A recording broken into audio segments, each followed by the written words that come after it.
Calorosas saudações e Donald Trump recusou debater com Kamala Harris, ou seja, o debate não vai acontecer. O que certamente acontece é eu a pedir like no início dos vídeos, portanto já sabem, metam like e subscrevam o canal para chegarmos aos 50 mil aqui no meu segundo canal e partilhem também nas vossas redes sociais. Sigam-me no meu novo Instagram, que o antigo já não existe, está aqui o arroba, o link, essas coisas todas, e 10% de desconto na Prozis a quem usar o código SOUSA10 nas compras e habilitam-se a ganhar um giveaway de 200 euros. Eu vou anunciar o vencedor no meu Instagram, portanto sigam-me lá. Ora, vamos ver aqui Donald Trump ter recusado o debate e vamos também perceber como é que está a situação atual para as eleições do dia 5 de novembro. E Donald Trump recusa outro debate com Kamala Harris. A candidata democrata tinha desafiado o republicano para um novo frente-a-frente a 23 de outubro, poucos dias antes das eleições, mas Trump disse num comício na Carolina do Norte que é demasiado tarde para organizar um novo debate, uma vez que a votação já começou. As eleições para a Casa Branca estão marcadas para 5 de novembro. Ora, antes de continuarmos, o facto do Trump ter recusado prova. Eu já aqui tinha feito a análise do debate com a Kamala e com o Trump na altura. Tem um vídeo aqui no canal, deve ter aqui umas 2 semanas, na altura quando foi o último debate entre eles. E o Trump perdeu esse debate, mas perdeu monumentalmente. Pela uma larga margem, verdade seja dita. Ele deixou-se levar pelo seu fraco temperamento. E infelizmente, atenção, eu acho que é importante nós fazermos críticas construtivas àqueles pelos quais temos maior afiliação ideológica, não é? Embora eu claramente prefira Trump a Kamala, reconheço perfeitamente que ela ganhou o primeiro debate. Trump, ao recusar outro debate, demonstra isso mesmo, que Kamala ganhou o primeiro debate e, portanto, fez com que ele percebesse que poderia perder algum eleitorado para ela, caso existisse novo debate, mas também há o outro lado da moeda.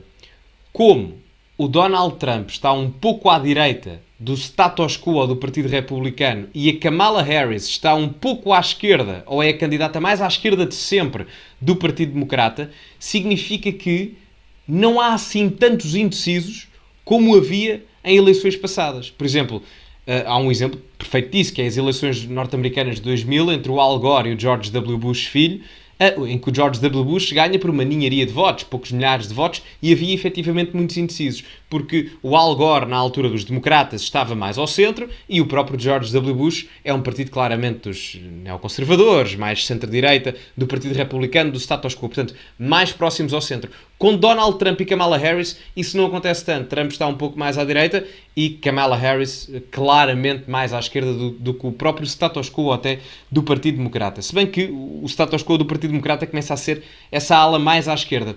E, portanto, isso não afetou tanto Trump porque há menos indecisos. Agora, Trump sabe que indo a debate novamente com Kamala pode perder mais votos. E não é assim tão benéfico quanto isso, como devem imaginar. Vamos ver agora as sondagens. Os candidatos às eleições presidenciais norte-americanas continuam muito próximos nas intenções de voto. Os indecisos devem ser apenas 2%, segundo a análise de Nuno Garopa, um professor universitário português que vive em Filadélfia. A reportagem da correspondente da RTP, Cândida Pinto. Nuno Garopa chegou aos Estados Unidos há 17 anos. Tem dado aulas de Direito em universidades de vários estados. Já acompanhou diversas eleições. Nestas presidenciais, acha que os candidatos vão manter-se empatados. Penso que já não vamos ter qualquer acontecimento que nos faça sair da margem de erro até ao dia das eleições. Eu compreendo a análise, embora seja muito cético relativamente a isso, porque as sondagens valem o que valem. Eu recordo-me já de vários acontecimentos na história recente que anteriormente não existiam. Okay? Erros como existem hoje em dia nas sondagens, quer em Portugal, quer no estrangeiro, não existiam da mesma forma que existem hoje. Talvez o mais paradigmático seja o da Hillary Clinton em 2016, em que toda a gente previa que ela ganhasse a Donald Trump. Um dado interessante é que a Reuters lançava uma notícia horas antes do resultado das eleições a dizer que Clinton ia ganhar com 93% de certeza. A probabilidade de Clinton ganhar era mais de 90%. E Trump acaba por ganhar no colégio eleitoral, embora perdendo o voto popular. Em Portugal, se vocês quiserem um exemplo, dou-vos o do Carlos Moedas com o Fernando Medina, em que as sondagens davam uma vitória astronómica de maioria absoluta ao Fernando Medina e o Carlos Moedas acaba por ganhar, embora por uma margem curta, mas acaba por ganhar. E, portanto, eu não gosto muito de me fiar na questão das sondagens. Elas são importantes no sentido de perceber o grosso da opinião pública, mas a opinião pública hoje em dia tem cada vez mais ramificações. Porque a comunicação social de hoje em dia é mais feita por rede social do que propriamente em meios tradicionais. Nos meios tradicionais a comunicação é unidirecional, ou seja, é o emissor a comunicar para o receptor e o receptor não interage com a televisão. A televisão fala comigo e não posso falar com ela. Posso, mas parece maluquinho, não é? Nas redes sociais não, eu posso interagir e, portanto, isso cria novas dinâmicas eleitorais e políticas. Ora, parece-me aqui que, embora eu compreenda a análise, nunca é de fiar nas sondagens. A grande dúvida será a forma como os adversários vão aceitar os resultados.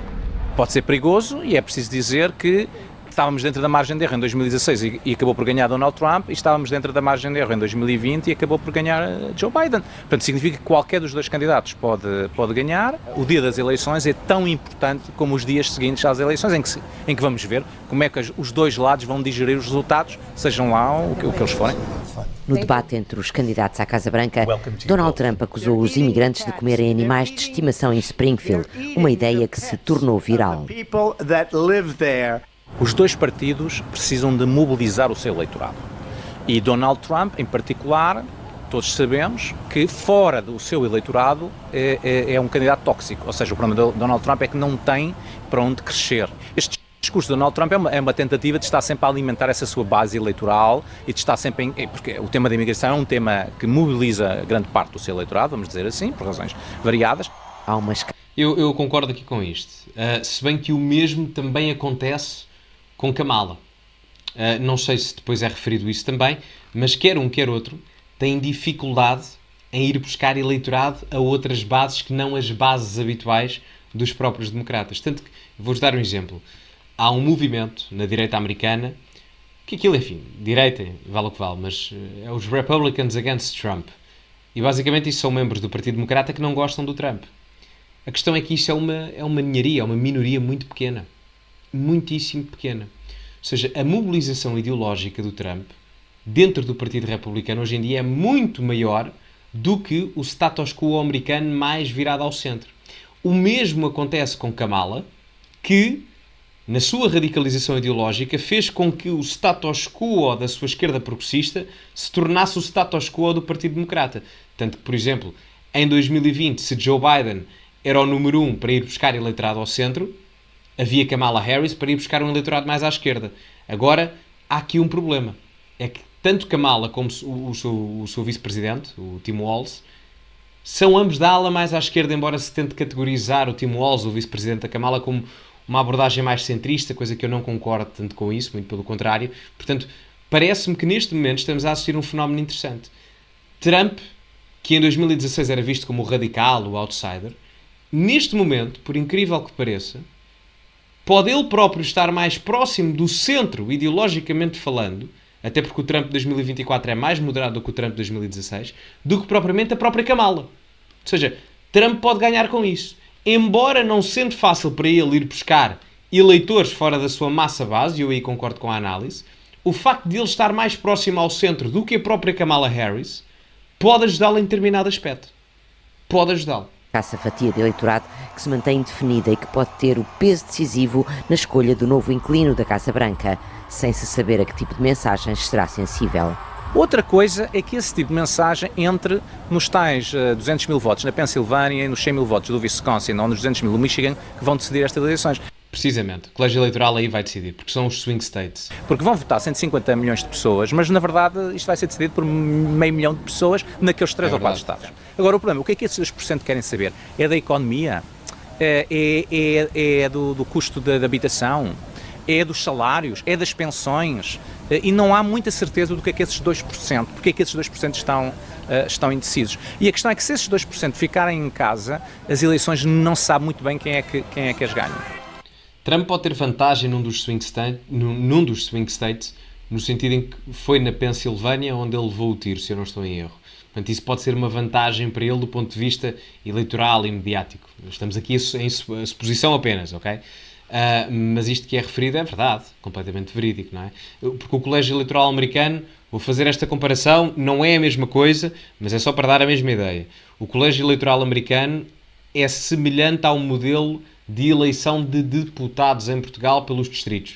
São coisas diferentes e há mecanismos completamente diferentes, mas só para questão de compreensão é exatamente a mesma coisa.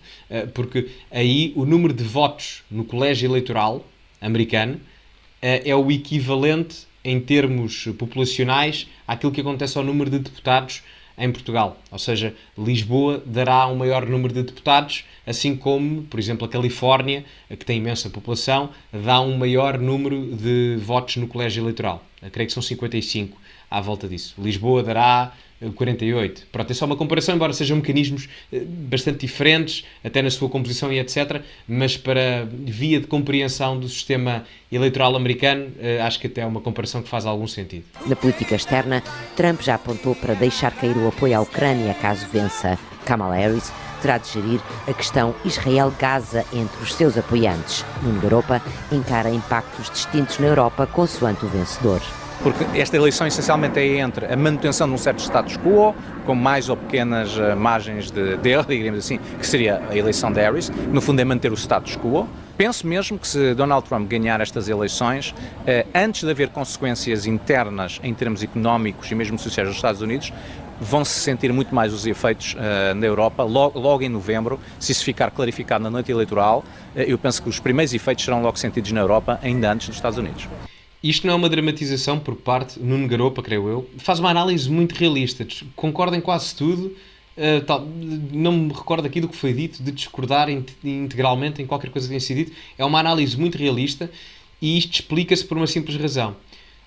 Porque uma das grandes bandeiras de Trump, relativamente ao elogio que se pode fazer a Trump, é a postura que Trump teve em termos da política externa. É um dos trunfos de Trump. Ora, se Trump ganha, a primeira coisa que quer fazer é utilizar um dos seus trunfos. A questão económica e a questão de política externa. Por isso é que se irá sentir primeiro, e tendo em conta que a política externa, não descurando, claro, a questão económica que é importante e neste momento também precisa ser resolvida, mas a questão de política externa neste momento, a nível internacional, é mais prejudicial do que a económica, porque uma guerra, enfim, é sempre uma guerra. Portanto, a questão da Ucrânia, a questão de Israel e etc. será primordial nesse aspecto. Então eu acabo por concordar com isso, tanto que o próprio Trump, até em termos de narrativa política, bem sei que é uma hipérbole discursiva, mas o próprio Trump até disse que em 24 horas acabava com a guerra na Ucrânia, recordam-se disso, não é? Portanto, acaba por ser um pouco por aí. Cândida Pinto e Ricardo Guerreiro, RTP Washington. Acaba aqui. Bom, meus amigos, digam a vossa opinião nos comentários, metam like no vídeo, subscrevam o canal, partilhem nas vossas redes sociais e ficamos por aqui. Código Sousa 10 na Prozis, no segundo link da descrição, sigam-me no Instagram, essas coisas todas e, como é habitual, acima de tudo, cultivem-se e até à próxima.